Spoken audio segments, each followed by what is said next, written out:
want to change the world? Start off by making your bed. If you make your bed every morning, you will have accomplished the first task of the day. It will give you a small sense of pride, and it will encourage you to do another task, and another, and another. And by the end of the day, that one task completed will have turned into many tasks completed. Making your bed will also reinforce the fact that the little things in life matter. If you can't do the little things right, you'll never be able to do the big things right. And if by chance you have a miserable day, you will come home to a bed that is made, that you made. And a made bed gives you encouragement that tomorrow will be better. To pass SEAL training, there are a series of long swims that must be completed. One is the night swim. Before the swim, the instructors joyfully brief the students on all the species of sharks that inhabit the waters off San Clemente. They assure you, however, that no student has ever been eaten by a shark, at least not that they can remember. But you are also taught that if a shark begins to circle your position, stand your ground. Do not swim away. Do not act afraid. And if the shark, hungry for a midnight snack, darts towards you, then summons up all your strength and punch him in the snout, and he will turn and swim away. There are a lot of sharks in the world. If you hope to complete the swim, you will have to deal with them. So if you want to change the world, don't back down from the sharks.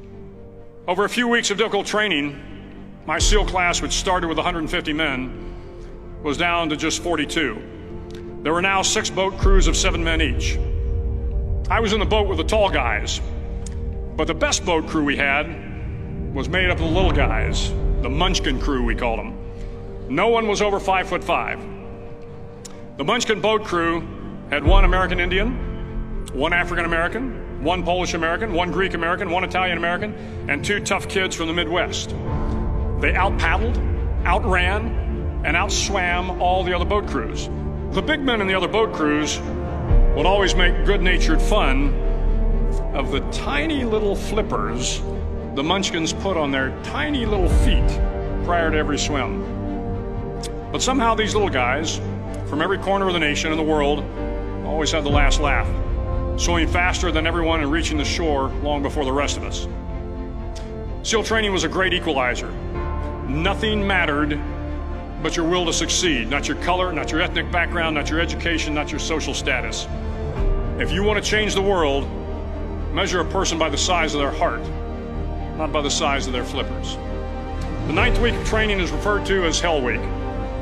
It is 6 days of no sleep, constant physical and mental harassment, and 1 special day at the Mud Flats. The Mud Flats are an area between San Diego and Tijuana where the water runs off and creates the Tijuana Sloughs, a swampy patch of terrain where the mud will engulf you. It is on Wednesday of Hell Week that you paddle down to the Mud Flats and spend the next 15 hours trying to survive the freezing cold, the howling wind, and the incessant pressure to quit from the instructors. As the sun began to set that Wednesday evening, my training class, having committed some egregious infraction of the rules, was ordered into the mud. The mud consumed each man till there was nothing visible but our heads. The instructors told us we could leave the mud if only 5 men would quit. Only 5 men, just 5 men, and we could get out of the oppressive cold. Looking around the mud flat, it was apparent that some students were about to give up. It was still over 8 hours till the sun came up. 8 more hours of bone-chilling cold. The chattering teeth and the shivering moans of the trainees were so loud, it was hard to hear anything. And then one voice began to echo through the night. One voice raised in song. The song was terribly out of tune, but sung with great enthusiasm. One voice became 2, and 2 became 3, and before long, everyone in the class was singing. The instructors threatened us with more time in the mud if we kept up the singing, but the singing persisted, and somehow the mud seemed a little warmer, and the wind a little tamer, and the dawn not so far away.